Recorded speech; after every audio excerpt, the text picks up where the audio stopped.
man in question is a peace activist. The Pacific nuke-free zone is about to come undone. Man is a rebel, and rebels must be destroyed. Sick. Get this thing out of my neck. I've got to get back. Melted bodies! I'm demolecularized.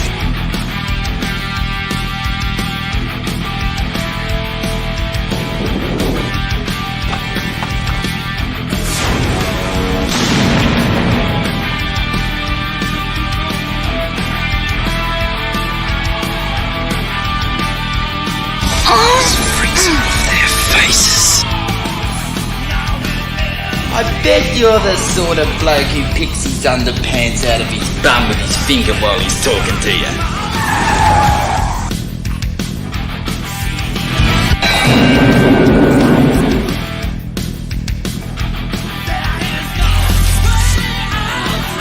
Come and sit on Alice's knee.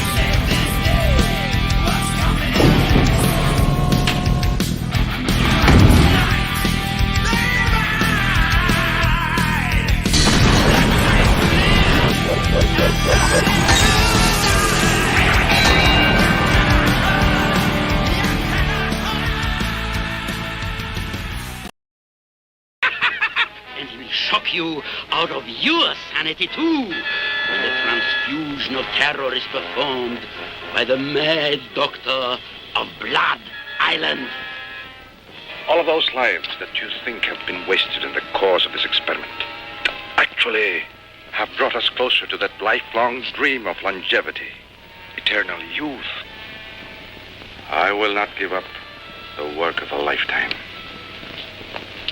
simply because you think I'm mad.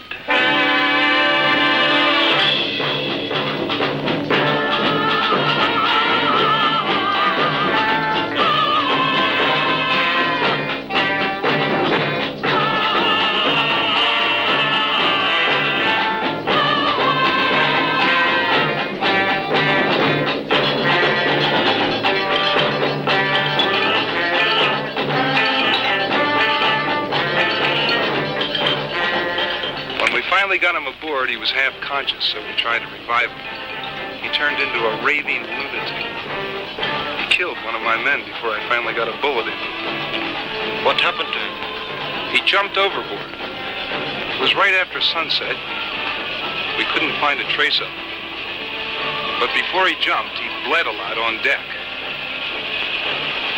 His blood was green.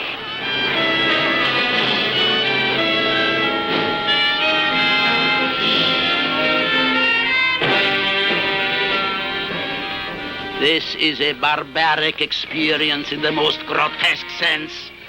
You will see supernatural beings caught up in the rampage of gory brutality, and it will shock you and jolt you more than you would ever expect. Creatures living for synthetic green blood. They walk by night and take part in gruesome, unholy acts of savagery.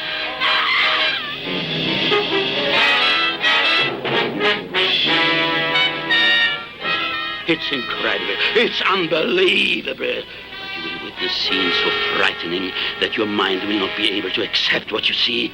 But don't say we didn't warn you. The mad doctor of Blood Island is coming your way soon. And he's waiting for you. Why don't you pay him a visit? No appointments are necessary. But bring along your courage. You will need it. Yes, indeed.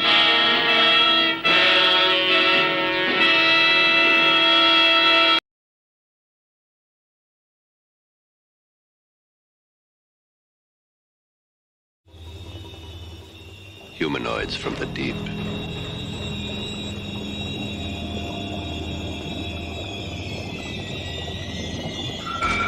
They began in the water. They're not human, but they hunt human women. Not for killing, for mating. Why the girls? It's my theory that these creatures are driven to mate with man now in order to further develop their incredible evolution. Humanoids from the deep. Anywhere you run, any place you hide, any time you stop, they will find you. Humanoids from the deep.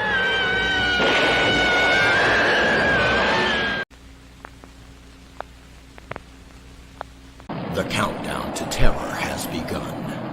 The signal's getting stronger now. It won't be long. Come quick! The monster done ate my pappy! Do you really think this was a bear, Doc? Highly unlikely. First man on Mars. Once he was human. There's something shiny in the rock. This is really starting to sting. Now a bloodthirsty monster, killing and devouring the young. And not so innocent. Let's take a look at this, huh? I'm gonna blast the thing back to hell. Oh, shit. First man on Mars.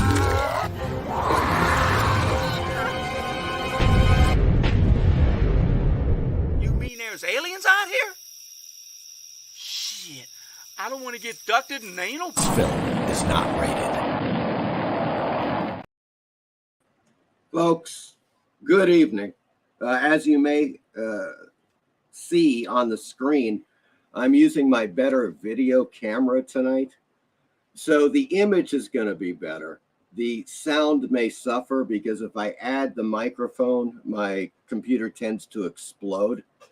So I'm going with the video as opposed to the great audio or decent audio, but it still should sound pretty good. And what you just saw, of course, was the trailer to my film First Man on Mars, and I've got some exciting news. Oh, yes, I do.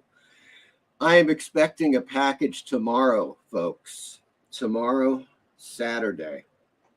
And guess what? We're going to have a live show on Sunday, and it's going to be a hell of a show. The theme is going to be when astronauts turn into monsters. Yes. And that is a subgenre unto itself.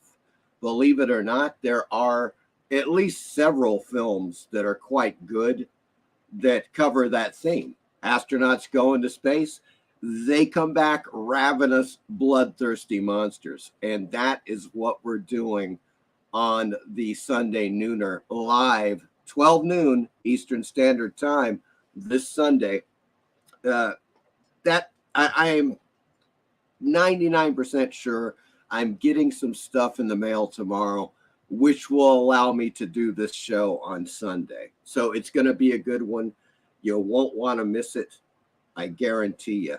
But without any further ado, let's check out the chat and see who we have on this fine Friday night, femme fatale kind of evening.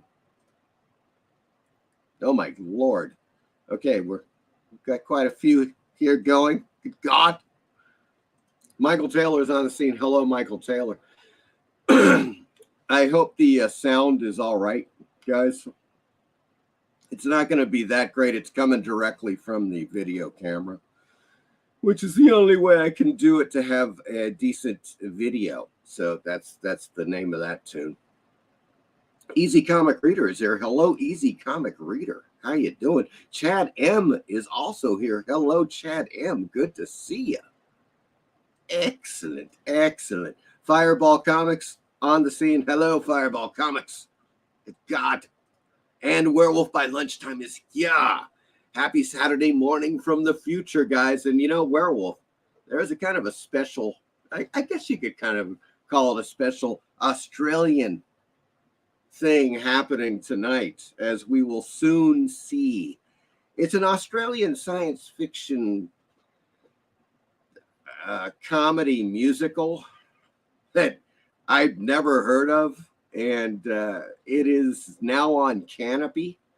So we're going to be taking a look at this damn thing. I showed the trailer at the beginning. The film is called Sons of Steel, and it's a film from 1988. we're just going to have to take a look at it. That's all I got to say. But it is an Australian film from the 80s, and there's that. So we are going to check that out.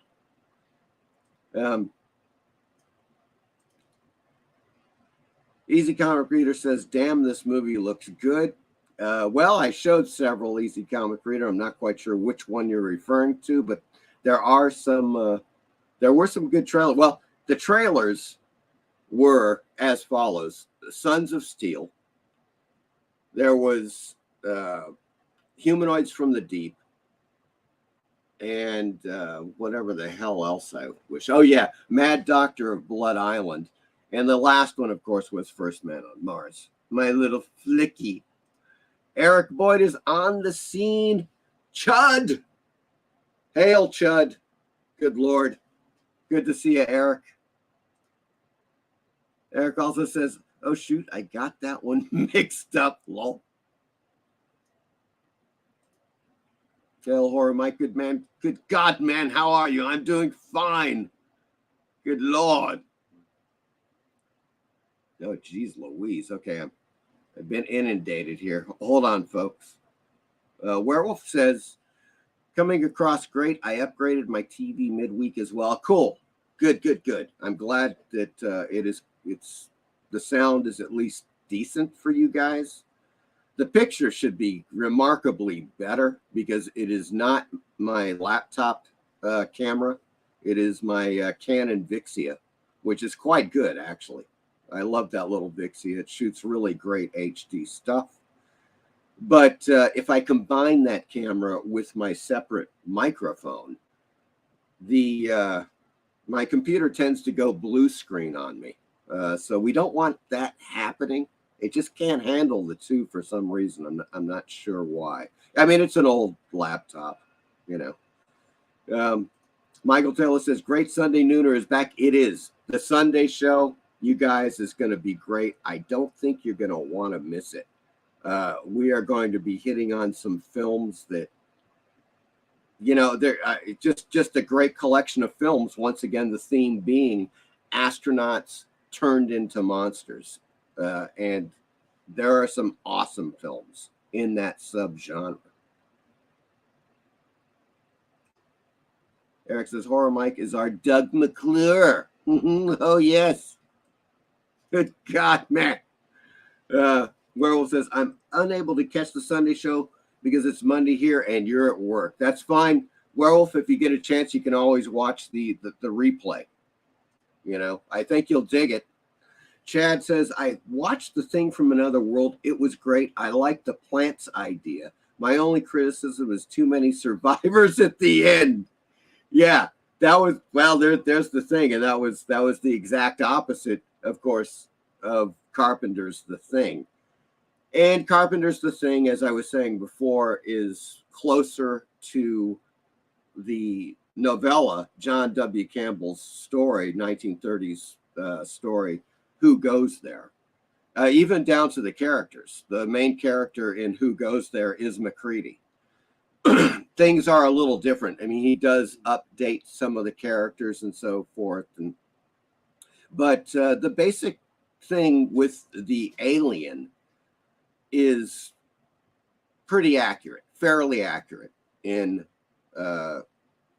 John Carpenter's version, with a couple of slight changes, but it's much more accurate than the vegetable creature in Thing from Another World. But hey, it was there, you know, they had a certain amount of special effects they could use, and that's what it is. You know, it was the great thing about The Thing from Another World, I think, much more than the special effects, is the script, the screenplay, the dialogue, and the acting is just great. It's absolutely bang on, and it doesn't waste any time. Just like John Carpenter's The Thing, they don't screw around. I mean, it just happens. They get, you know, it's like it starts off, they have they've got a reading in the Antarctic or the Arctic. Yeah, the Arctic, and there you go. It's one of those deals. Easy Comic Reader says Blood Island. Yep, the Mad Doctor of Blood Island. Easy Comic Reader, and I had to show the trailer tonight. I got to show you what happened on Tubi. It was a bit of a mix-up, but Mad Doctor of Blood Island plays into it, as we will see. So, guys, without further ado, just a couple of things. Before this goes up on my wall, I want to show you up close and personal on good video. This is the oversized print of the cover of Weird Tales of the Future number 8. This is what I got from Bud Plant or Bud's Art Books a while back. I did a video on it. You guys may have seen it. But so it came like this, matted, the whole thing. And it's going up on my wall. Really rather beautiful. They did such a good job. This came in with the replica or facsimile of the comic book itself. Okay. And I just wanted to show you this once again because, well, you can see for yourself. The facsimile is really quite good. I mean, it's spot on. PS Art Books published this. They do some of the greatest reprints I've ever seen personally. And so both of these I got from Bud Plant, shipped domestically for $30. So basically they were $15 a pop. As far as replicas go, you are going to pay $15 for a good replica. If it's like this, you're going to pay $15. $15 for an oversized matted print like this is a steal, in my opinion. So the combination, $30 shipped, delivered, is a no-brainer. And I want to show you like an average. This is the type of stuff that I used to get. Now, when I was researching my film Haunted Thrills, I was trying to get, as many pre-code horror comics as possible. And so there was this one guy on eBay that was selling these. As you can see, they're stapled. It's just simply pages stapled together. The guy took his comic book, scanned every page, and he made the comic book. That was it. And so back at that time, this was like 2017, 2018, I'm doing the research on Haunted Thrills. And so I was getting these, and on eBay at that time, they were like $10. Okay. That's what they cost. And they're good. They're fine. I have no complaints. I think the guy did a good job, just scanning his comic books and stapling the pages together. And, the problem that, you run into with that, and I don't know if you can tell here, but the contrast gets kicked up a lot. And so you kind of get some dark images. But other than that, they're pretty decent. What my point is that I was paying $10 for this, right? And that was the cheapest I could find them. If you're gonna pay, paying $15 for an actual replica, a spot on, pretty much perfect facsimile, that's what you can expect to pay. That's all there is to it. There's really no way of getting around it. That's pretty much what they cost. So I wanted to show you guys that. First off, let's get back to the chat. I know that a few people have chimed in. Michael Taylor, yeah, I saw the video. Very cool. Oh, you saw the trailer to the Mad Doctor of Blood Island? Werewolf says, I just had a Frank Frazetta Egyptian Queen print from Sideshow arrive in the post. Nice. Werewolf, that's excellent. Excellent, man. Man, that is such a great Frazetta painting. It's just stunning. One of my favorites, actually. I put it definitely all time in, Frazetta paintings. It's absolutely in my top 5. There's no doubt about it. It's one of the top 5. It's just beautiful. It will stand the test of time too. It will stand that 100 years from now. Well, if we survive that long, 100 years from now, people will still be like, yes, the Frazetta Egyptian Queen painting, and hopefully it'll be hanging in a museum for everyone to see. Frazetta, very cool werewolf. Michael Taylor says, werewolf by lunchtime. Yes, Michael, need to decide on a frame.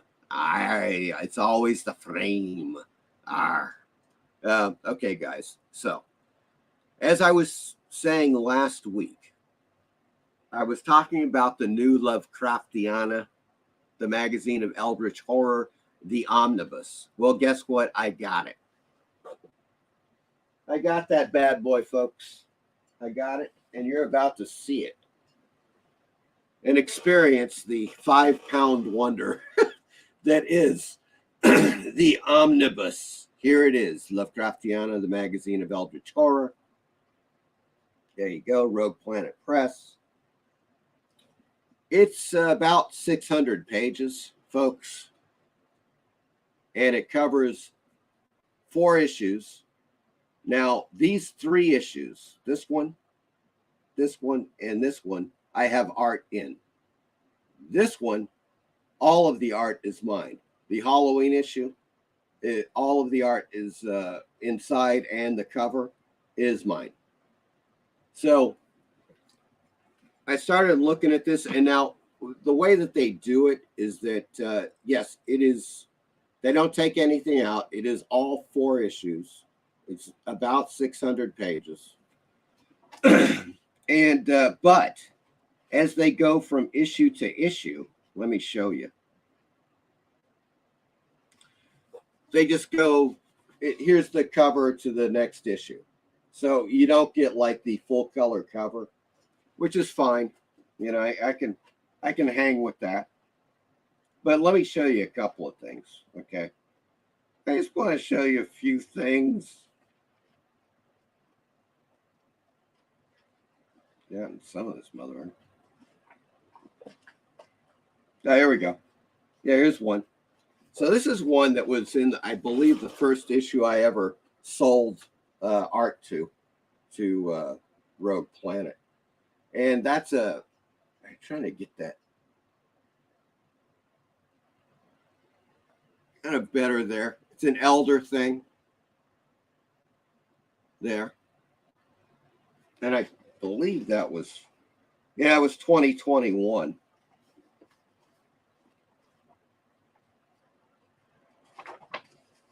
Fortunately, yeah. Obviously, on the interior, as I said, there's no color, but there's in the Halloween issue, I think the black and white of the brown Jenkin with the Lovecraft sigil in the background turned out beautifully.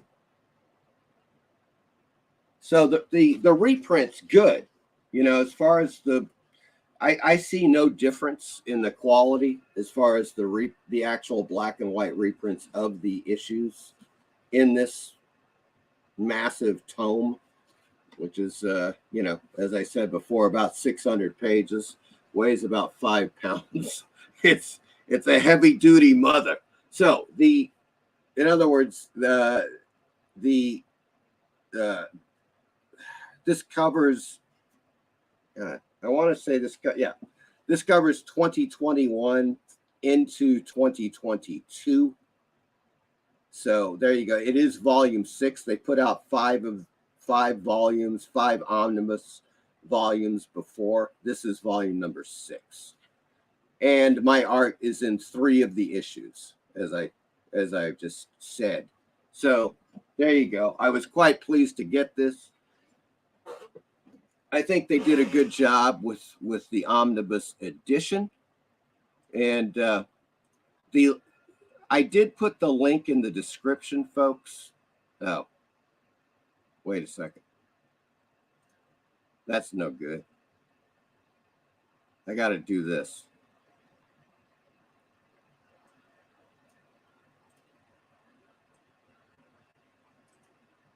There we go. So if you're interested, here's the link. I'm dropping it in the chat. If you want to check it out, you know, if you want to see some fine art from your pal, Horror Mike, you may want to check out Lovecraftiana, the Magazine of Eldritch Horror, Omnibus Volume 6, 2021 into 2022. I think it's good. I think they did a very good job of it. That's basically it, man. You know, it's a hell of a thing. Not only that, but you know, for a 600-page book, more or less, it's $12.95, which is really quite a good deal considering it's gigantic. You know, it's not just like some little book. It is pretty freaking huge. It's hefty, and I believe the Kindle price, you can also, of course, buy it on Amazon on Kindle. And I think the Kindle price is $2. So, you know, that's, of course, a much cheaper option. However, this thing is pretty damned impressive for $12.95. I'm just saying, you know, if you want the physical copy, you know, you can just smack on your head like that. You want to get that. You'll want to get that damned omnibus, for Christ's sake.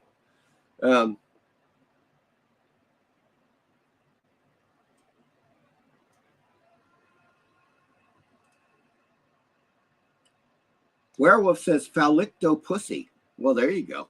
That's something you don't hear every day. Okay. Eric says, nice job with the artwork. Thank you, Eric. I appreciate that, man. And once again, there is the link, the Amazon link, you guys. Michael Taylor says, very nice book, Mike. Thanks, Michael Taylor. Werewolf says, Magnola-esque. Not quite sure. Are you referring to one of the pieces I did in that I just showed you?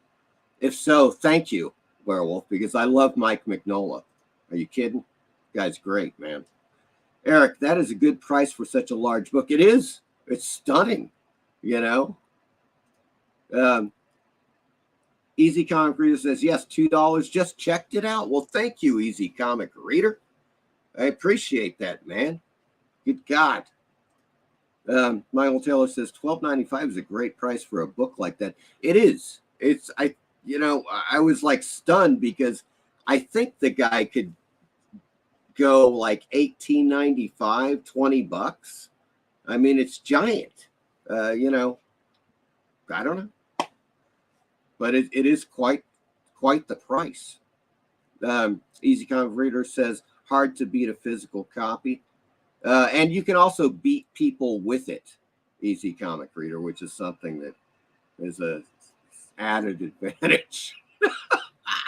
The thing, I swear to God, this thing is like it's about 5 pounds, folks. I kid you not. It's a heavy mother. So in any case, thank you, Werewolf. Yes, your picture reminded me of Magnola. Thank you. I am humbled, sir. Good God. All right, guys. Well, we are going to take a little trip over to Bud's art books just for a second. You got to see a couple of things they've added. I think you're going to dig the heck out of what they've come up with this week. Now, once again, with Bud's art books, I don't get, I don't make any money off of Bud's art books. Bud Plant, I love Bud Plant. Bud Plant has been a staple of science fiction, horror, and fantasy art books as a distributor for over 50 years. I knew him back when I was a teenager. When I was just a teenager. You know, going to a convention, there's Bud Plant, there's the setup. He's selling his books, all kinds of stuff nobody else was selling. And the guy's been doing it for about 60 years now. You know, it's just incredible. So he's one of those guys. Every time I buy something from Bud Plant, God, what? Oh, yeah, that's right. That's right. Yeah, there is something I want to mention too about Bud Plant, or Bud's art books. He no longer goes by Bud Plant, but I'm just going to call him Bud Plant because, well, that's how I always knew him. In any case, every time I order from Bud Plant, the stuff is always packaged perfectly, not damaged. You know, you get it, it's good. The shipping is reasonable. You know, so when I look for stuff, that's one of the places I look for, look at, you know, for new books, magazines, as we are going to see right now. We're going to take a look at the new stuff. He always has, every Thursday night, he puts out the just arrived section. So that's what we're going to take a look at, folks. I'm going to enlarge the screen. There we go. All right, so here's what we got. Just arrived. I mean, he gets every freaking thing. It is so cool. Just amazing. Absolutely amazing. Okay, Confessions, Romances, Secrets, and Temptations by Archer St. John and the St. John Romance Comics. Okay, yeah, right. There's a whole book on romance comics. Here's a book on Siegel and Schuster's Funny Man, the first Jewish superhero from the creators of Superman. Folks, there you go. Funny Man. Now, there were a couple that I saw that I thought were really definitely worth mentioning. I mean, some of these might strike your fancy. I don't know. It's kind of a hot Miss Fury Joy division. I'm not familiar with this at all. Looks like the Catwoman. I don't know. But, okay. Check it out. Here's some cool stuff. Yokai, the Ancient Prince of Japanese Monsters. We are going to look at that right now. Oops. Okay. It's it's opening in a new window. Oh, God. All right. Or did it? Maybe it didn't. Huh. All right. Check this out. Paolo Linetti. Yokai, the Ancient Prince of Japanese Monsters. Brand new for 2023. Yokai shares 200 works of Japanese mythological and horror imagery from the 18th and 19th centuries. Prints, books, clothes, weapons, swords, samurai armor, 77 precious Netsuki, I guess, and a 33-foot scroll coalesce into a portrait of Japan's storied and sometimes spooky past. So there you go. Let's take a look at some of the imagery on this. That is pretty cool right there. Very nice. Hopefully that's coming in for you guys.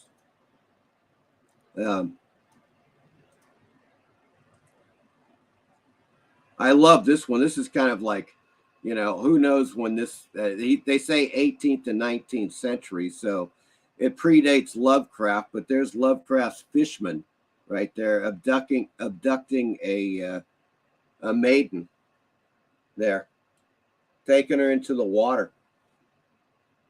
Pretty groovy. This one, I don't know what the hell's going on. It looks like some kind of massive battle, but it's very well done. Once again, all from the 18th and 19th centuries. This is brand new. It's $45. Specs, it's 208 pages, 10 by 12, so it's pretty big, and it's also hardcover. You know, $45 is, you know, it's a lot of ducats, but pretty damn cool book, in my opinion. Next, we have Comics Review Presents for April of 2023.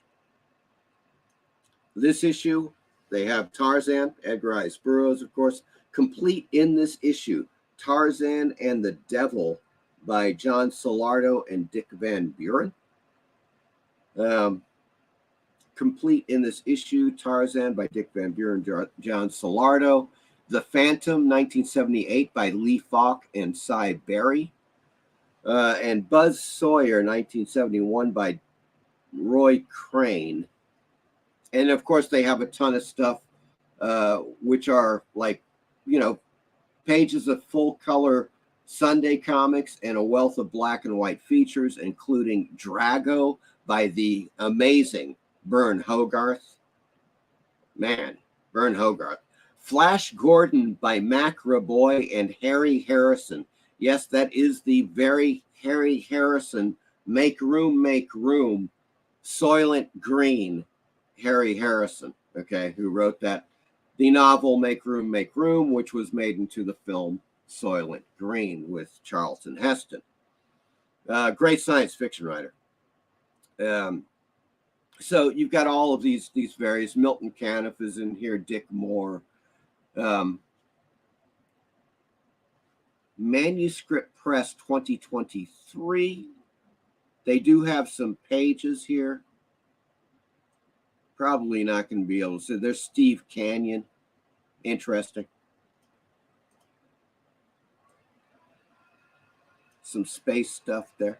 Kind of nice. I don't know. Oh yeah, there's Alley Oop.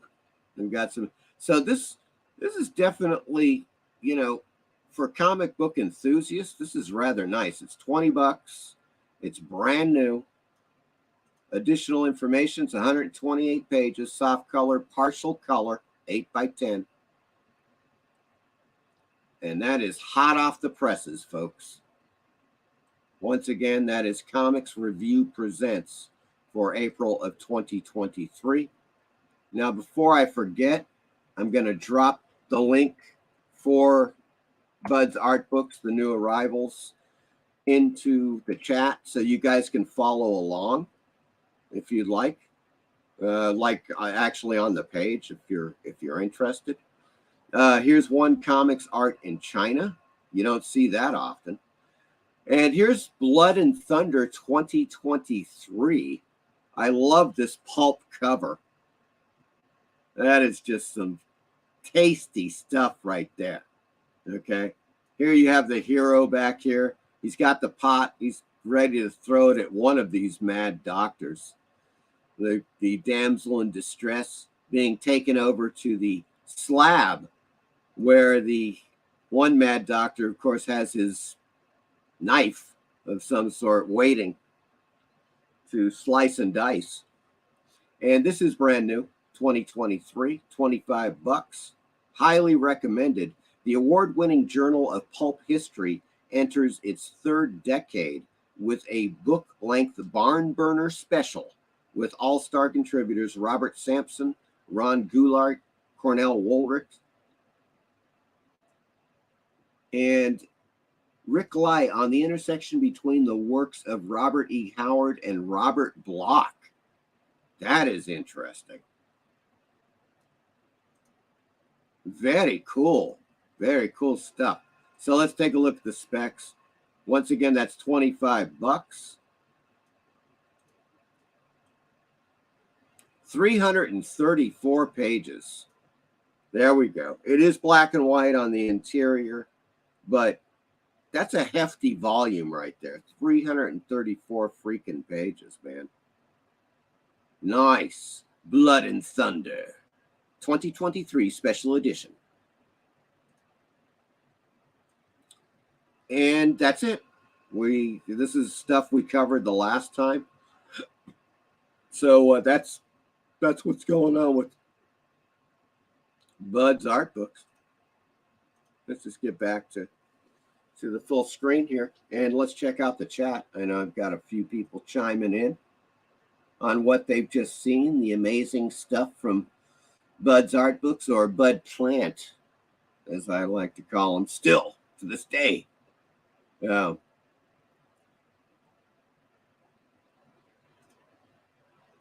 Michael Taylor says, yes, comic reader. I prefer physical books. Yes, I do too. If it's possible. Sometimes I get a Kindle edition of something. Look, if something's like, I don't know, $50, and I'm like, God, I just don't have the money. But it's like $3 on Kindle. I'll probably at least snag it on Kindle. I might end up getting it later, as a physical copy, but at least for the time being, I've got it on Kindle. Michael Taylor also says, yes, Mike, that character reminds me of Catwoman. Yeah, I just immediately thought it was, but it says nothing about Catwoman, so it's apparently a knockoff, I guess, man. Werewolf by Lunchtime says, I would love to visit Japan. Yeah, I would totally dig the hell out of that to visit Japan. I would go nuts going to not only just checking out Japan, but also going to some of their stores.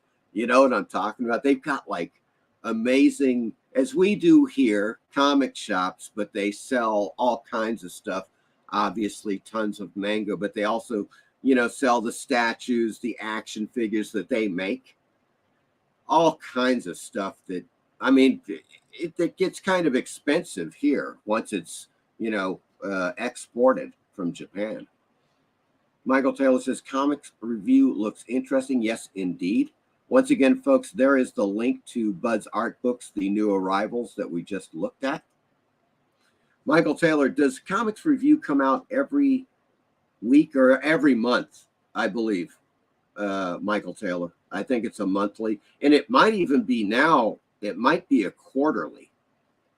Oh, wait a second. Werewolf is on it. Bi-monthly, he says. Okay, there we go. Michael Taylor says, Blood and Thunder looks interesting. Yeah, it's really quite cool. Fireball Comics says, Rick Lai won the Muncie Award last year. There you go. Yeah, I don't think they BS around. And I've heard of Blood and Thunder, going back a few years. I don't have any issues, but I've heard good things. Obviously, people are, they dig the publication, and it looks like they do a hell of a job, and they really go in depth on the subject matter. Michael Taylor says, thanks, Werewolf. Okay, guys. Well, here we go. Get ready. Hold on to your hats. Oh, yeah. First, for people that have just come in, I kindly ask you to... There you go. Like and subscribe if you haven't already. And let's check out the first video of the night, shall we? Now, this is something you probably have never seen before, and it's from Australia, folks. Oh, yes, it is. I had never heard of this thing. It is called Sons of Steel. This is a 1988 Australian science fiction comedy musical psychedelic trip, I guess. I don't know what you want to call it. It is on canopy.com. It is not on Tubi. As a matter of fact, I don't know of any other place that has this freaking movie. So once I discovered this was on, they just put this on Tubi, literally on Thursday. No, scratch that. They just put this on Canopy on Thursday. So it is brand new on Canopy. And I read it and I was like, okay, this is a movie I have to watch. I mean, it's one of those things, typically speaking, I like Australian science fiction, horror, fantasy movies. I mean, there is no denying, folks. You have, of course, the George Miller, Mad Max, Road Warrior, Thunderdome, absolutely stunning trilogy. There's one. Then, of course, you have Peter Weir.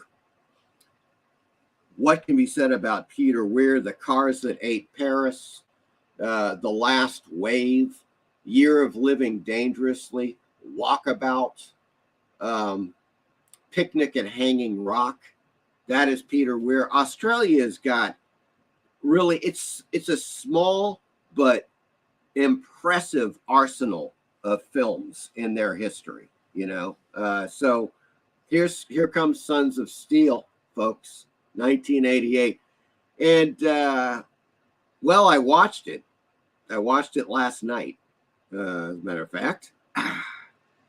And I don't know what to say. It wasn't my cup of tea. Let's read about it. I think that's the way to go with this thing. Okay.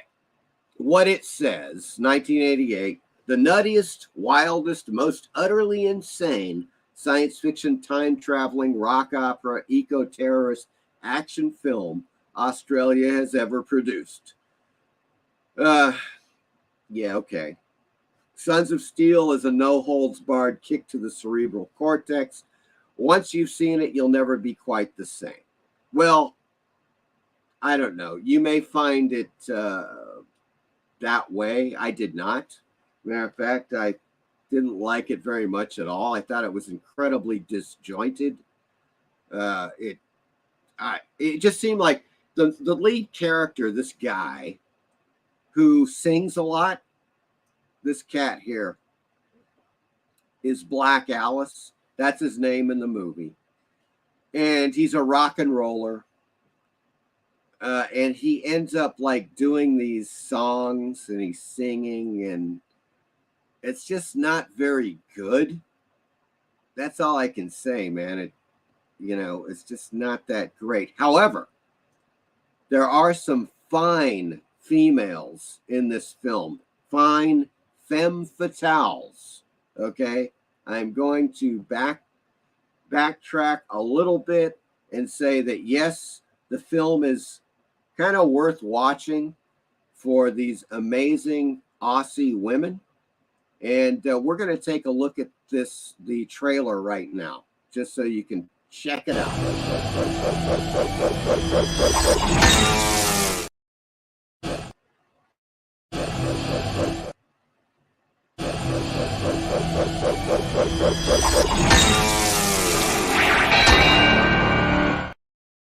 Play.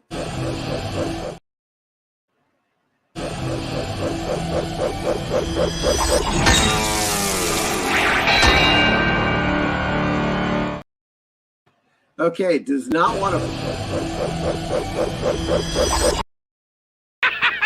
And he will shock you out of your sanity too, when the transfusion of terror is performed.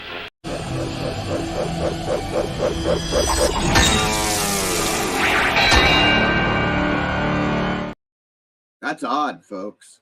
I'm getting a browser failed to play clip. Here, I'm going to go back here.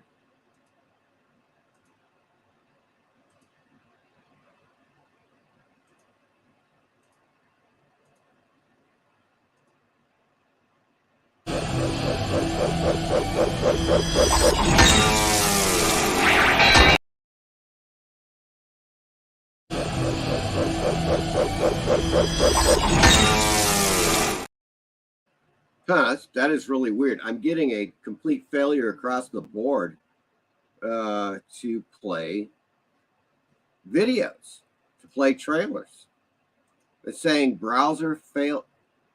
Okay, I'm going to try it.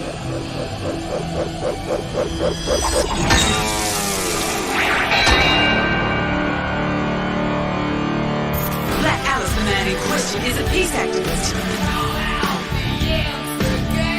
The Pacific nuke-free zone is about to come undone. Man is a rebel, and rebels must be destroyed. Sick. Get this thing out of my neck. I've got to get back. Melted bodies. I'm demolecularized.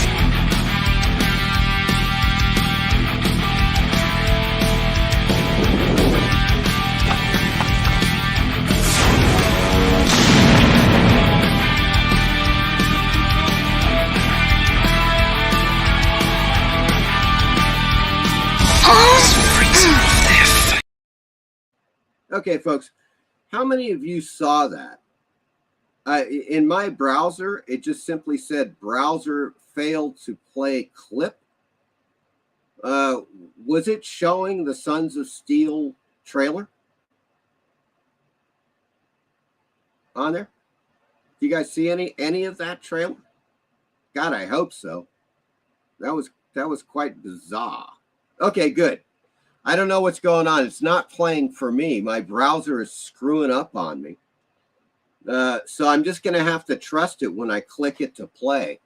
I guess that's about all I can do. In any case, that's a bit of the trailer anyways for Sons of Steel. It's extremely rare. Maybe there's a good reason for that. Oh, God. Yeah. So there you go. That is Canopy's offering of the week. Otherwise, all their other stuff is pretty bad. Yeah. So I'm going to get rid of that. And we're going to go to of course, the always fabulous Tubi. Tubi. All right. Let's hit the tube. The tubes. Oh, yeah. Tubi on the scene, folks. It ain't no joke. Let's check out some chat before we dive in.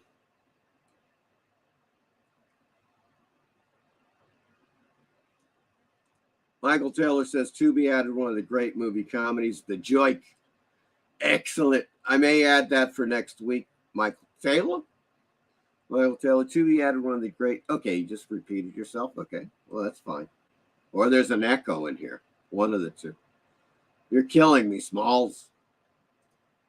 That was Eric. Werewolf. I've never heard of Sons of Steel. Seems like I'm not missing much, and you aren't. Okay, Werewolf, that is the thing right there. Everybody. It was showing something, yeah. Well, and that something was Sons of Steel. So you guys didn't really miss too much on that. Easy Comic Reader says, sweet tunes. Michael Taylor says, yes, I saw some of the trailer. Okay, well, at least it played. For me, it was not playing. It's my freaking computer or browser. Maybe it needs an update. It was working. At the beginning of the show, I was seeing the trailers as well, but now it doesn't want to show. That's their best. No way. God, that's the whole thing, Fireball. Yeah, they really play it up in the description of Sons of Steel, and I'm like, come on. You know, as I was just saying, you got Miller's Mad Max trilogy. That for Australian genius. You have Peter Weir and all of his films, The Last Wave, Picnic and Hanging Rock, Year of Living Dangerously, etc., etc. And yeah, so it doesn't even hold a candle to that stuff. There's even like those weird films that, you know, kind of one-shots that come out of Australia that are really good. There was a film, I think it's called Incident at Ravensgate, which is pretty bizarre. It's like aliens landing kind of thing. And so there's been others, you know, I mean, as I said, you know, the Australian catalog is not huge, but they've got some great films under their belt. Sons of Steel is not one of them. So that's pretty much what that is right there. However, let's take a look and see what Tubi has added. Now, Todd Slaughter, you guys may be familiar with the name. The Face at the Window, this one I have not had a chance to look at. It's an hour long, 1939. I heard some good things about this film, that it was one of Todd Slaughter's best flicks. So I'm going to take a look at it. But yeah, he was very, very popular back in the 30s for, you know, his horror, being cast, of course, in many horror films and being, of course, always the villain. There you go, Todd Slaughter, villain. But yeah, then we come to, of course, Kill Bill Volume 1. Now they have both volumes now. They just added both of them. Not my cup of tea. I don't know. There's some scenes in it that are great action scenes. Otherwise, just not my cup of tea. Kill Bill shows. There are other Tarantino films that are far better, in my opinion. But it's on. They're both on Tubi. So if you're into it, you know, you got both volumes on the Tubi. Now we have Bela Lugosi in Phantom Ship 1935, folks. Oops. We just come right in on it. During a horrific storm at sea, a sailing ship's crew realizes that there is a murderer among them who is killing them off one by one. With Bela Lugosi. So there you go. It's only, once again, another hour and 2-minute film, Phantom Ship. I have not seen it. I started checking it out just to see what was up. I'll probably end up watching it, but I have not seen the whole thing. Now, this is a series called Alaska Monsters from 2014. A team of outdoorsmen hunt for cryptic creatures in the Alaska Triangle, a treacherous 200,000-mile region known for unusual disappearances. So they've got 2 seasons here with all kinds of shit. The Otter Man, the Saber Wolf. Oh, boy. I don't know what the fuck that is. The Northern something, the Alaskan, whatever the fuck. What is it? The Alaskan Tiger. That's what it is. Sasquatch, of course. So there you go. If you like that type of thing, you know, you may enjoy Alaska Monsters. It is 2 seasons. Look kind of interesting.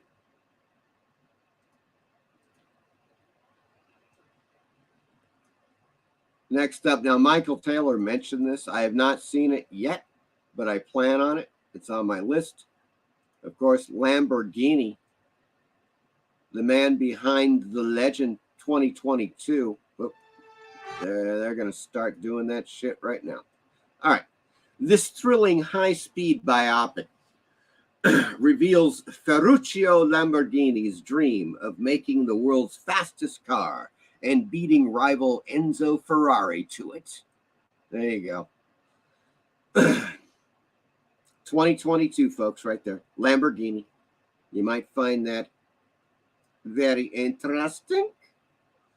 Here's one that I wasn't really familiar with. It's Dr. Terror's Gallery of Horror from 1967. Kind of a weird one. It's Jansen Media. I love Jansen Media. They get some really good stuff. Horror anthology of terrifying tales with sinister twists, from a serial killer in Scotland Yard to stories featuring Frankenstein and Dracula. Starring Lon Chaney Jr., John Carradine, Rochelle Hudson. There you go. I don't know. I'm just not familiar with it, I gotta say. Dr. Terror's Gallery of Horror. I will be checking that out. Now, this I have on DVD. Hammer House of Horror from 1980. And it is one, I guess it was just 1 season. Check it out here. Terror awaits in this anthology series from Britain's famed Hammer Studios, featuring stories of haunted houses, demons, and other macabre delights. And of course, you got Peter Cushing, Brian Cox is in this, Rachel Davies, Diana Dors, Denham Elliott, and let's see, there's 6, 9, 12, 13 episodes, folks, of the Hammer House of Horror. This one I have not seen yet. I think I'm going to watch it. I mean, I heard some stuff. I don't know if any of you guys have seen this. It's called Don't Breathe. from 2016. It could be good. A group of teens breaks into a blind man. Let me start over. A group of teens breaks into a blind man's home, thinking they'll get away with the perfect crime, but get more than they bargained for once inside. I don't know. The trailer looked pretty good, so it's on the list. It is 2016. I don't like a lot of newer horror films. I think they tend to suck, but it kind of looked intriguing. Let's put it that way. 2011, folks, The Incubus, or Incubus, with a K. Let me just emphasize that it is Incubus with a K.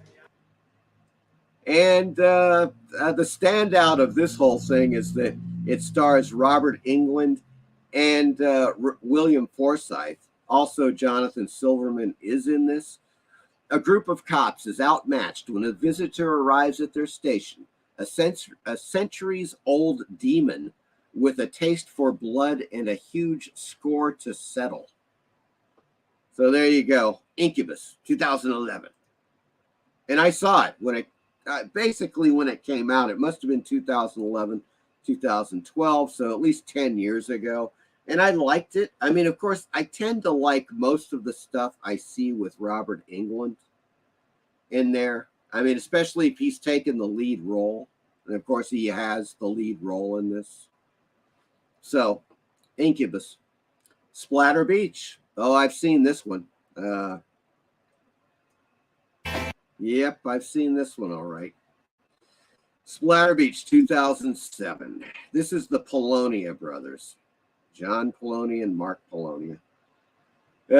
Seabright Beach is full of partygoers looking for a weekend of music and fun. Lurking just off the shore is an ancient creature with a big appetite. Yes, there is some TNA in this. Misty Monday is in this film, folks. So, but I don't think she's nude. I don't think she gets down with it. Erica Smith definitely does, and I believe Allison Whitney. There's a fair amount of TNA in this film. It's an hour and 9 minutes. Otherwise, yeah, that's pretty much it. There's some good titillation. That's all I'm going to say about Splatter Beach. Swingers Massacre, 1974. Once again, we're at Red Rocket Media, who have been putting out a lot of these 70s, 80s exploitation films on Tubi recently. After a bored couple attends a swingers party, the husband sets off on a jealous killing spree, picking off anyone who tries to sleep with his wife. There you go. Thus, the Swingers Massacre. I have not seen this film. I don't know if I will. However, I have seen this film. Teenagers Battle the Thing. Oh, yeah. Oh, yes, folks. 1958.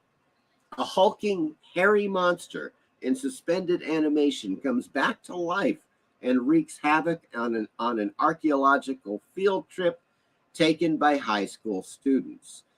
And I'm not trying to be snarky here, but I think high school students made this film. Okay. Yeah, I think it was either a high school or a college film project, I believe. So yeah, that's where that is. Just to let you know, I've seen it. I kind of admire it for being a very homemade type of film, 1958, no budget whatsoever. So yeah, it was watching it again. There was a nostalgic thing for it, So there you go. Teenagers Battle the Thing. God, I hope this works. Here we go. Roger Corman's Cult Classics. God Damn, it's Humanoids from the Deep, 1980. Ah, folks, look at that. New World Pictures presents. Ah, glorious, 1980. A fisherman, Doug McClure, and a scientist, Ann Turkle, fight back when mossy sea monsters assault women. Of course, Vic Morrow is also in this film. Okay, and God, you know, if I have any luck, let's take a look and see what happens. But here's the trailer to Humanoids from the Deep.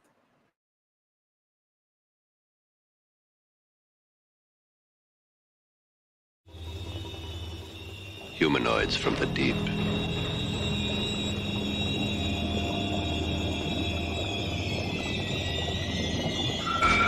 They began in the water. They're not human, but they hunt human women. Not for killing, for mating.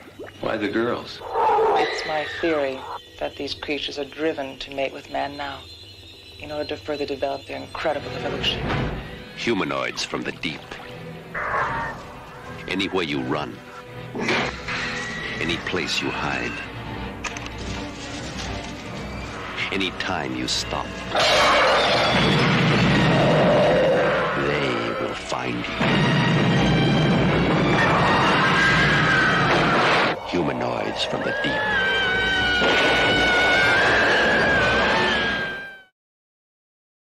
Yes, I say yes to that. Good Lord. It's just a really entertaining film. I don't know if what you guys think about Humanoids from the Deep, but it's just great classic 80s, early 80s, 1980, really what is essentially a 70's film. As far as the whole time period, you go typically, by decades. If you're talking about culture kind of leaks into the next decade by a few years. So you still have a lot of 70's elements, of course, even though the film was made in 1979. So it is Roger Corman produced, and it's just a highly entertaining film. It's just got a lot going for it. I dig the hell out of it. Let's take a look at the comments. Let's see what we got here. Good Lord, we've had a few. We've had a few comments. Jesus. Holy shit. Here we go. Igor's on the scene. Hello, Igor. Igor says, hello, Mike. Hello, horror fans. Nice to see you again. It is a pleasure. Fantastic greetings from Mexico City. Hello, Igor. Good God. Good to see you, man. Graphic Man is on the scene as well. Hi, everybody. Hello, Graphic Man. Great to see you. Eric says, I liked Kill Bill well enough, but I just wished he would have cast someone a bit better looking than Uma Thurman. Daryl Hannah was smoking hot in the movie, though. Yeah, Daryl Hannah was, God, she was one of those back in the day, Eric, and I think you'd agree. There was like Splash, of course, but what was the film about the cavemen? I mean, she's pretty much butt naked in that film, and she's painted. God, is it like Cave Woman? I don't know. It's something like that. But in any case, Daryl Hannah, and of course, she's fantastic in Blade Runner, which is, I think, the first film I ever saw her in, just great.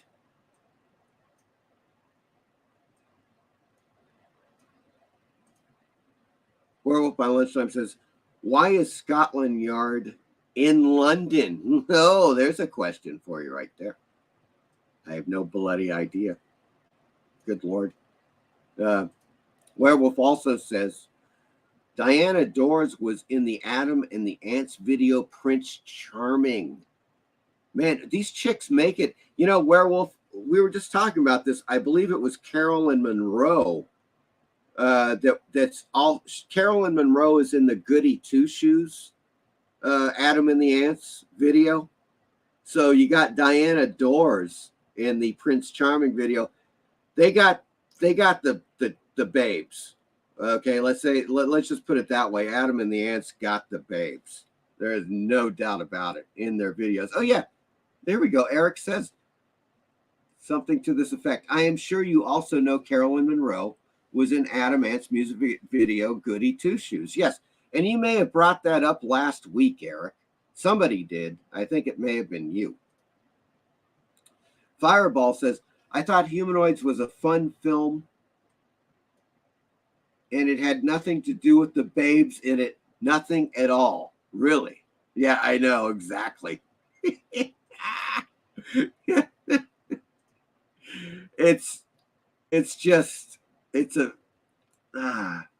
works on a lot of levels. It's a great creature feature. Obviously, it's a fantastic TNA flick, fantastic exploitation, but it all, it's a great drive-in sci-fi horror comedy. Well, not really. There are some comedic elements to it. It's not really a comedy though. It's definitely sci-fi horror kind of stuff. But it's just a fantastic. I may have even seen it in a drive-in, folks. When it first came out. Eric says Daryl Hannah was in Clan of the Cave Bear. That's it. That's the one. Yeah, Daryl Hannah, and she's. Let's put it this way: she's busting out all over in that film. Eric, absolutely stunning. You got to check it out if you haven't seen it. Daryl Hannah is in it, makes it worth it. Let's put it that way. Werewolf by Lunchtime says, I only ever bought one Adamant record, Deutscher Girls. Yeah, I had Kings of the Wild Frontier, Werewolf, and I bought it on vinyl, of course, when it came out. This was, I want to say 1980-ish. Right in there, 81, 82, somewhere in there. But I wore that damn vinyl album out, man. What a great album. They were quite good. And, there was a connection between them and Bow Wow Wow. And that the whole percussive thing. Of course, Adam and the Ants was very interesting in the sense they had two drummers. I love that sound. They just had a really unique sound that came out of left field that didn't sound like the, typical alternative rock stuff that you were hearing. It just had a unique sound to it, and they were quite good. Really, really liked that stuff a lot. Eric Boyd says, yes, I did bring that up regarding Carolyn Monroe. Just saw an old TV commercial for Dr. Pepper. Guess who was in it and looking smoking hot with her hairdo and legs? Carolyn Monroe. Wow. Oh, yes. Now I'm going to have to look that up on YouTube, Eric. Good God. Fantastic. She was just absolutely a stunner. Needless to say. Werewolf by Lunchtime says, I did not know that. Eric will check it out. Yeah, that is something to check, man. Carolyn Monroe was in a shaving commercial they banned. Yep, you're absolutely right. Fireball Comics. What the hell was that? I remember that. I'm just picturing it right now. It seemed to me like some of the girls were just wearing shaving cream. Was that the whole deal? It was really hot. It was very freaking hot. Too hot for TV, apparently. Werewolf by Lunchtime says, I had Go Wild in the Country by Bow Wow Wow. Both had connections to Malcolm McLaren. You are absolutely correct. Yeah, and that was Annabelle Lewin, the singer of Bow Wow Wow. There's a ton of stuff, early stuff of Bow Wow Wow on YouTube. Man, those cats were great. I love that sound once again. They had this thing, I don't even know how to describe it. There was a West Indies kind of thing going with their rhythms that just completely defied what was going on with rock and roll at the time. Yet, of course, they became, and probably for that reason, they became very popular. You know, they had this groove and a sound that was really good. Both of them, Adam and the Ants and Bow Wow Wow, but they weren't doing the traditional rock stuff. But it was, in essence, rock and roll or punk rock, whatever the hell you want to call it. It was something different. I really dug the hell out of it. Fireball Comics says she played a character called Anti-Friction. Anti-Friction. I love it. Werewolf says, wasn't she 14 and naked on the album cover? Yet that, you know, there's a question about that. I know that Malcolm McLaren discovered her singing in a laundromat when she was 14. Now, what age she was, she couldn't have been more than 16 on that, at the album cover you're talking about. Of course, there's nothing sexual about the album cover at all.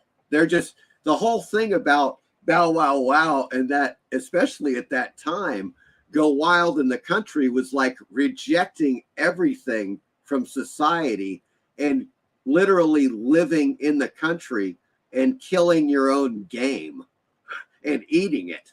That was the gist of what it was. So she was just like, yeah, I just go running naked in the country.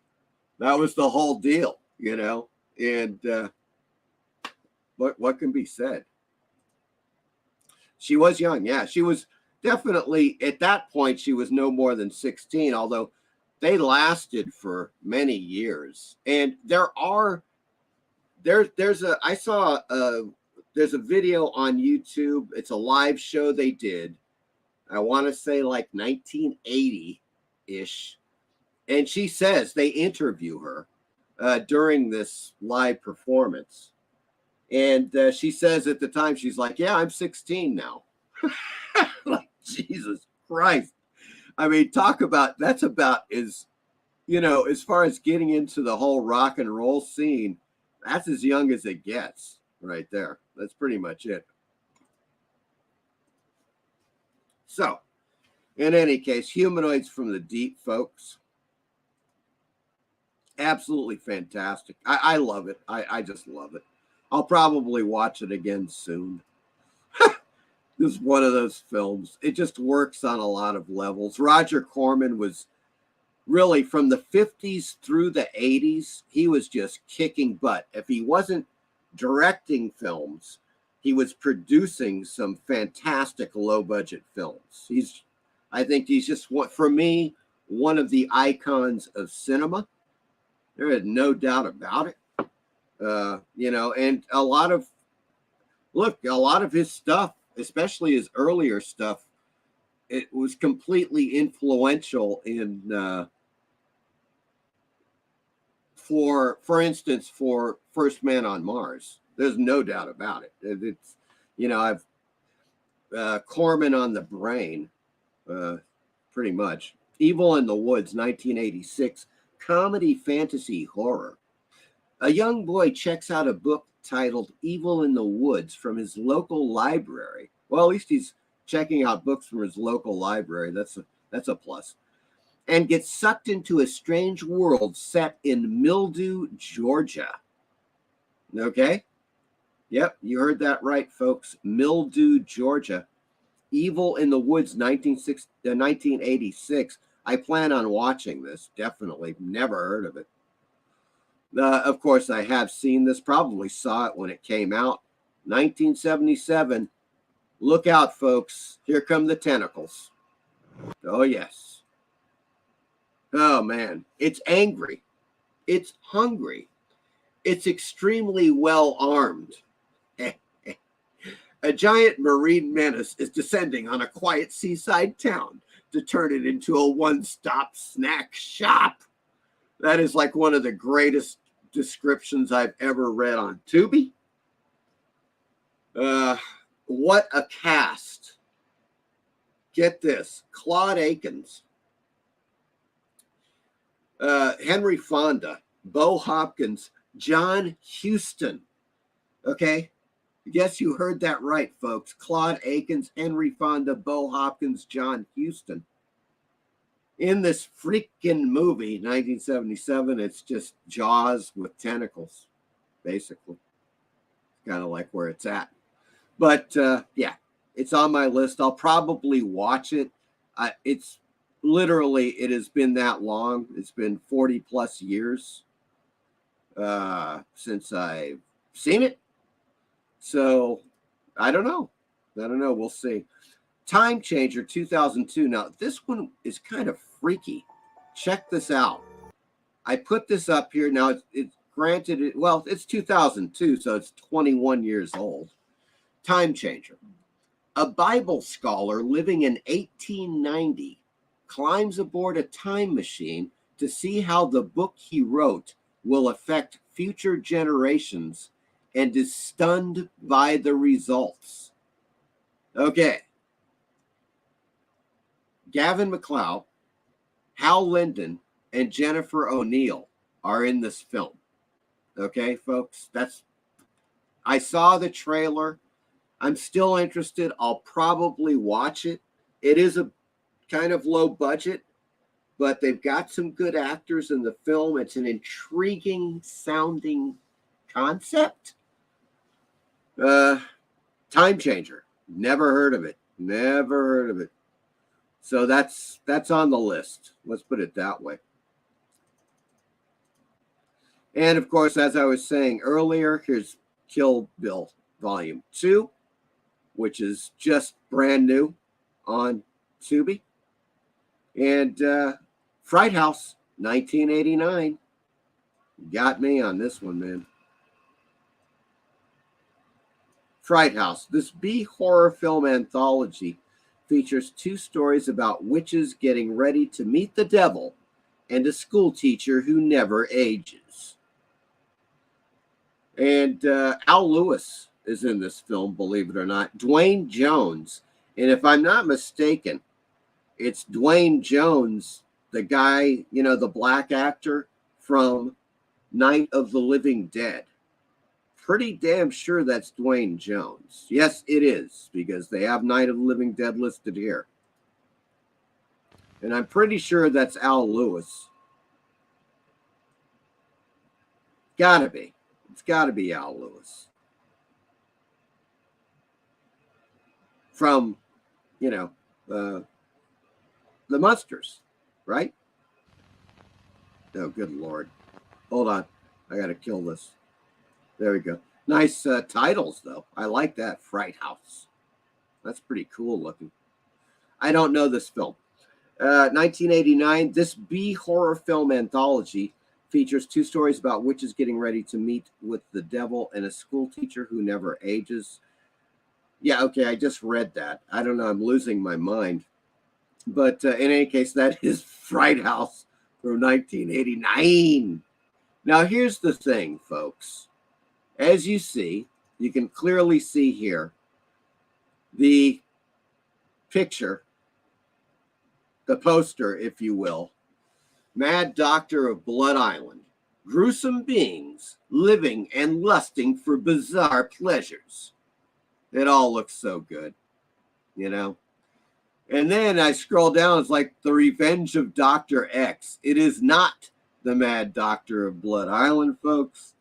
It's a kind of in my opinion, crappy film called The Revenge of Dr. X. There's the poster. You see what they did Tubi did a little bait and switch right there. Naughty Tubi, naughty, naughty. A traveler lands on an island where a mad scientist is creating human and plant hybrid zombie mutants using the blood of local natives. And they even have the wrong cast. They have John Ashley and Angelique Pettyjohn and Ronald Remy, but they are in Mad Doctor of Blood Island. Okay? So they are two completely different films. I'm not very hip on the Revenge of Dr. X. I do like, oh look, whoa, did you check that out? Did you guys see that? It changed. It became Revenge of Dr. X. I'm going to refresh this and see what the fuck happens. Nope. Okay, that is bizarre. It just flipped to Revenge of Dr. X. Maybe Tubi just heard me talking about that bait and switch. And they're like, hey, get on it. Change that poster. Good God. I don't know. But at least, folks, at least, my good friends and fiends, I have the Mad Doctor of Blood Island trailer for us right now. And he will shock you out of your sanity too, when the transfusion of terror is performed by the Mad Doctor of Blood Island. All of those lives that you think have been wasted in the cause of this experiment actually have brought us closer to that lifelong dream of longevity, eternal youth. I will not give up the work of a lifetime simply because you think I'm mad.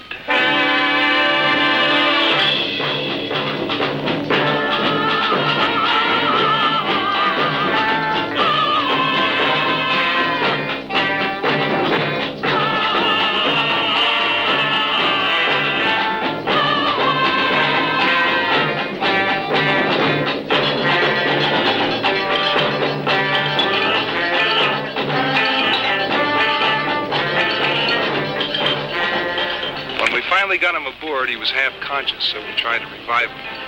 He turned into a raving lunatic. He killed one of my men before I finally got a bullet in him. What happened to him? He jumped overboard. It was right after sunset. We couldn't find a trace of him.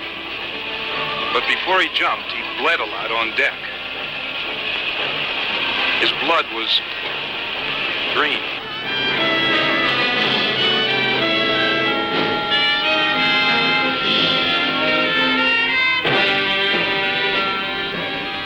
This is a barbaric experience in the most grotesque sense. You will see supernatural beings caught up in the rampage of gory brutality, and it will shock you and jolt you more than you would ever expect. Creatures living for synthetic green blood. They walk by night and take part in gruesome, unholy acts of savagery.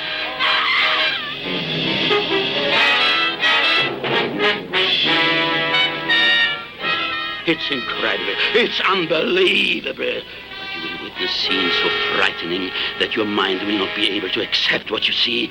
But don't say we didn't warn you. The Mad Doctor of Blood Island is coming your way soon. And he's waiting for you. Why don't you pay him a visit? No appointments are necessary. But bring along your courage. You will need it.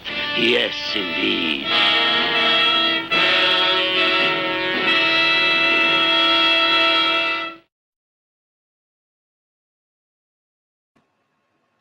What the hell? Oh, that was great. Now that's a trailer. That, folks, is a freaking trailer right there. I just love it. Unfortunately, it's not on Tubi because they pulled a bait and switch. Little bastards. You know. But what can you say? What can you say? It's just one of those things, man. There is something else on Tubi though. And that, yeah, this is, I believe, the last one I got. Yep. The Swinging Barmaids. Now, it's a saucy freaking poster.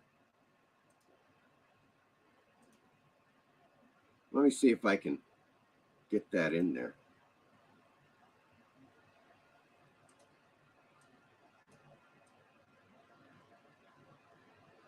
I don't know. Oh, I guess I could do that. Shit. Are you seeing that? No, you're not.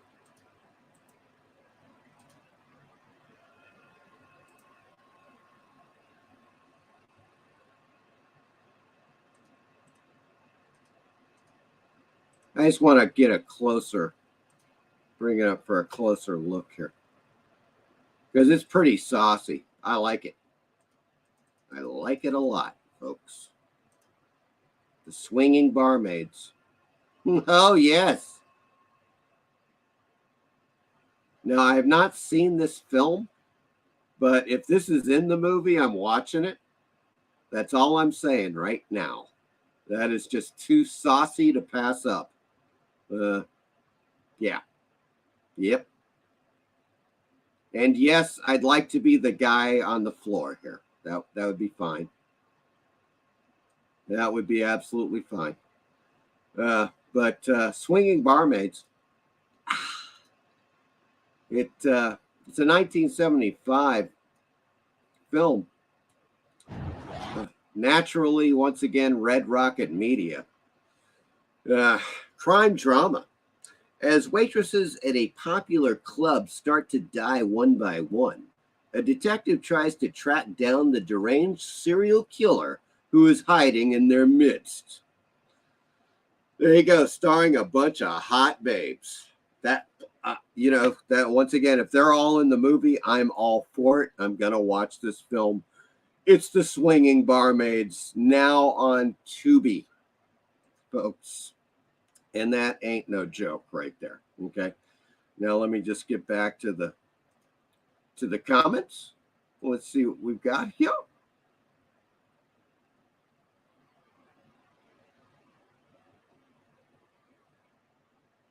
Oh God, I missed a few. All right, hold on. Eric says both bands were considered new wave to a degree. Great music, a break from the standard punk and post-punk of the time. I totally agree, Eric. It was just like something out of, left field, and it was good stuff. Malcolm McLaren knew what the hell he was doing. There is no doubt about that, man. I mean, he just knew it. He knew what he was doing.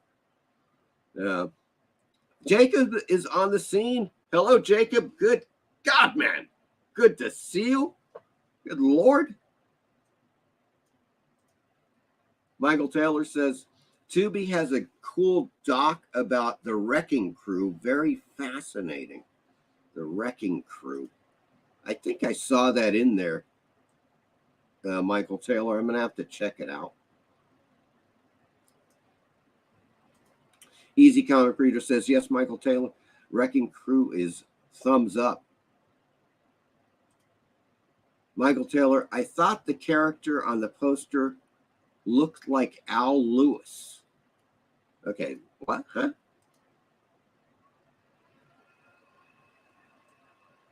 Oh, shit. Yeah, you're right. God, you're absolutely right. That does look like Al Lewis. You're absolutely correct, Michael Taylor. Right there. Werewolf by Lunchtime says the Swinging Barmaids adds to the list. Yes.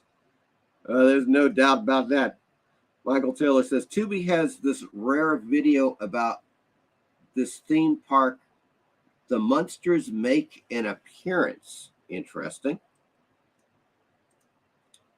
Werewolf says he is reading from a script off to the side, lol.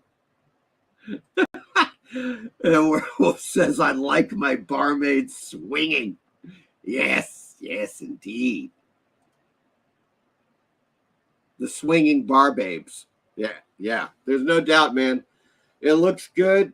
It's tantalizing, to say the least. Good God.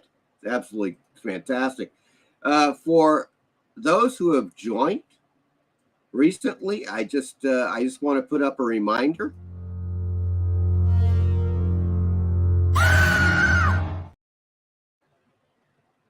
Did that? Weird. That was almost like the first one was cut off. I don't know. This thing's acting all wonky. But if you haven't already, please like. And if you haven't subscribed, please do so. Because if you do, you're in for just a I don't know, a mountain of madness. At the Mountains of Madness. Yes, at the Mountains of Madness. Something like that. I don't know. But folks, I'm doing a Sunday show. Yes, it's the Sunday Nooner. It's coming back this Sunday. It's going to be a special show. Check this out. The theme is going to be astronauts that go into space but return as bloodthirsty monsters. Okay, you may be thinking, what? What movies? How many movies? You would be surprised at how many movies follow that theme. And as I mentioned at the beginning of the show, I am expecting a package, a rather large box, if you will, tomorrow. And I'm going to be showing off the contents of that box on Sunday. And I don't think you're going to want to miss this. It's going to be a freaking hot show Sunday at noon Eastern Standard Time. Horror Mike Sunday Nooner. And I hope to see you guys because it's going to be a good one. There's no doubt about it. I'm already collecting info and so forth.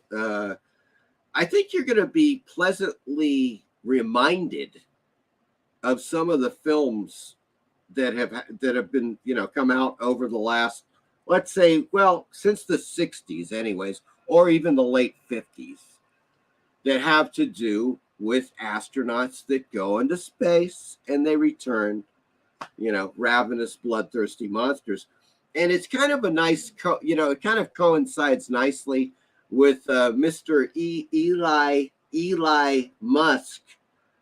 Well, I'm just putting Eli Musk, Eli Cologne. Wait a second. No, it's Elon Musk. Eli Cologne is the astronaut in my film, First Man on Mars.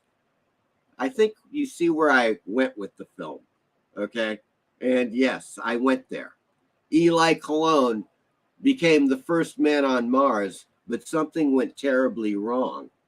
And he returned to Earth a savage, bloodthirsty monster. Yes, folks, that's what it is. First man on Mars.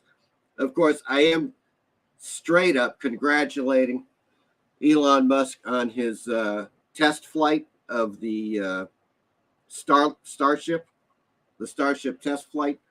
It was just a test flight. Amazing to see the largest rocket in history. Hard to believe that thing was bigger than the Saturn V. Jesus.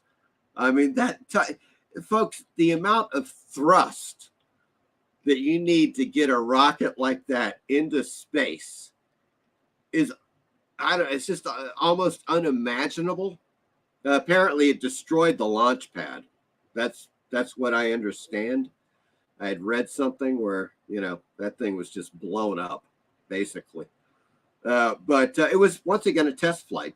And they're going to have a few more test flights of the rocket, obviously, before they do something, really actually do something with it. But it all kind of coincides with our little theme here that I'm working on for the Sunday Nooner. And I think you're going to dig the shit out of it. It goes back, the films I'm talking about go back to the late 50s and up to today, so it's going to be a hell of a show, really.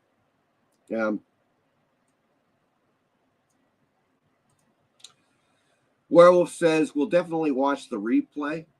Yeah, absolutely, Werewolf. I think you will get a kick out of it. I think it's going to be a great show on Sunday Nooner. Eric says, hope to catch you Sunday if I can. Everyone have a great weekend. Another fun Friday evening show. Horror Mike. Thank you, Eric. Thank you, my good man. I am glad you made it and enjoyed it. Michael Taylor says, looking forward to it. Michael Taylor says, wow. Indeed. That is, I second that. Michael Taylor on that. And everyone in the chat, have a great rest of the weekend. Well, until I see you on Sunday, in a mere 2 days for the Horror Mike Sunday Nooner live, 12 noon Eastern Standard Time. You're going to want to check this out. You will not want to miss it. So you guys have a great weekend, and I'll see you all on Sunday. See you, Easy Comic Reader, on Sunday. Have a great one. Jacob, see you Sunday as well. Remember, that's 12 noon Eastern Standard Time. Werewolf says, have a great weekend. Yes, you guys have a great weekend. And I will see you in a few days. Take care, guys.